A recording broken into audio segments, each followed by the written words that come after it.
Myanmar, or Burma as it was once known, is still a mystery to many. And as I touched down with Air Mandalay in Yangon, the capital, I wondered what I'd find here. At first you'll notice a sea of green, a city awash with trees and gardens. It is a place that can and should be explored on foot. Wide streets and beautifully maintained colonial buildings, leftovers from the British days. It is also a city that's home to some pretty luxurious hotels. It was while I was walking in the city gardens that I bumped into the general manager of one of those hotels. Arvind Shrestha runs the Traders Hotel, part of the Shangri-la group and a central gathering place for business leaders. It's also one of the social hubs of Yangon. There are greens everywhere with lots of trees, and it doesn't have any pollution or traffic. It's so ideal for walking around. Yeah. Where are we now? We are right in the center of the monument. This park has been dedicated to the war memorial which happened in the Second World War. Mm-hmm. And we are right next to the courthouse, the mayor's building. Mayor's building. The Sulai Pagoda, which is almost about 2,000 years old. That's beautiful. It's a timeless piece of monument.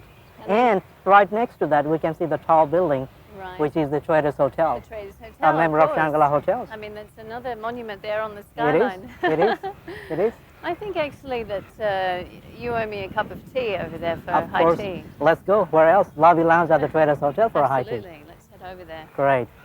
Yeah, I think we should stop and smell a few roses Of on the way course. back. Let's take a nice slow walk. Let's do that.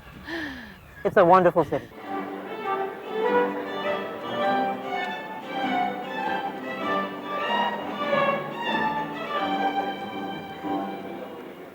Great, Arvind. So we finally made it back for that cup of tea. Oh, and there it is. Right.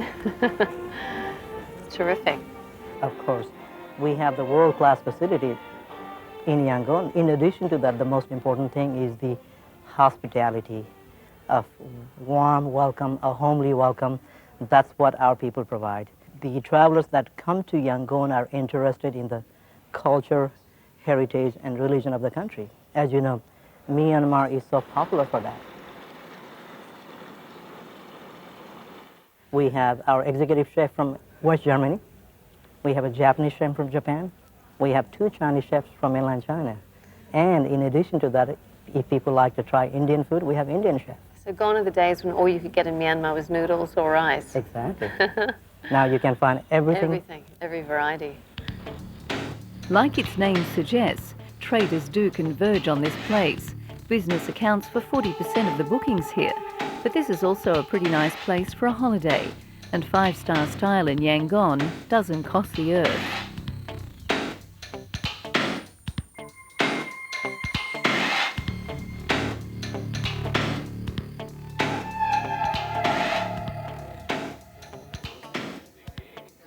Now, many people might not realise that if they come here, they can stay here in a very, very comfortable style, can't you? Yes, and of course, you see in Yangon we have enough hotels and accommodations in here, starting from say 5 stars to the economic. I then wandered down to Yangon's picturesque Inya Lake. It was here that I found the Renaissance Inya Lake Hotel. It was built by Russians in 1958 and then totally renovated in 1995 to recapture the ambience of earlier times.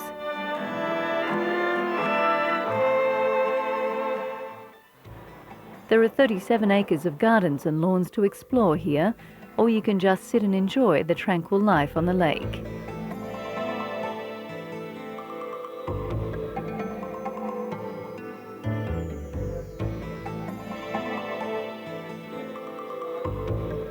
But I was in the mood for some shopping. Traditional Burmese puppets and gemstones were beckoning. Especially shopping is better in Myanmar. I mean, that means the Yangon area. You already know that we call it Pocho Market. That's a Scott Market, once we call it. Yes, I'm going to go crazy there tomorrow. That's everybody crazy to buy something there.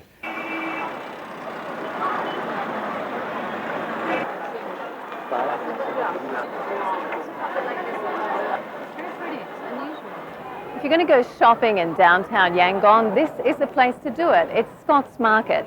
And of course, this is where you find everything from gemstones to lacquerware to puppets, everything you can think of, all products made here in Myanmar and from elsewhere as well.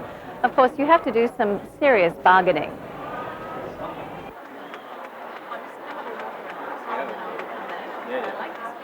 Hi, how are you? Fine, thanks. So you're selling lacquerware Old here? lacquerware, Old yeah. lacquerware. Yeah. So lacquerware actually becomes like a collector's item, does it? Yeah. Antique. Antiques lacquerware. So how old would this lacquerware be? Very less, they have 25 years between 100 years. 25 to 100 years. It actually lasts 100 years. Yeah.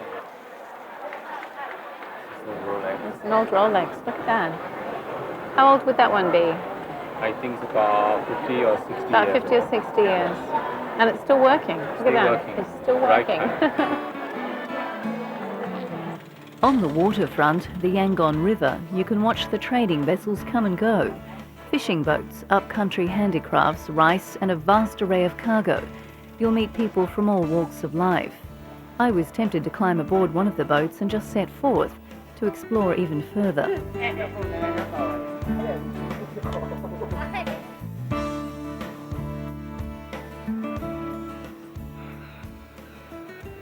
The city has phenomenal potential for tourism, as does the country. It's still so many things that are untapped, unexplored, that it's frightening exactly what the country's got to offer.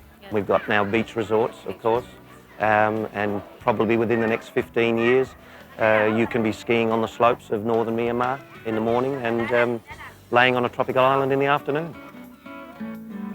Next on the agenda, though, was lunch. Myanmar food, another mystery to solve.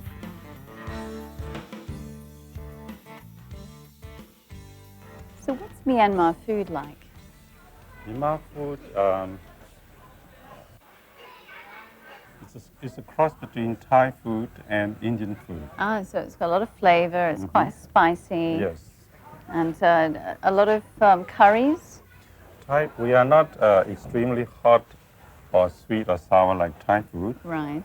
At the same time, we are not extremely spicy like Indian food. So we are exactly in between, geographically as well as food-wise. Yes, you are. You're sort of right in the middle. Yeah. Then it was up, up and away to Mandalay.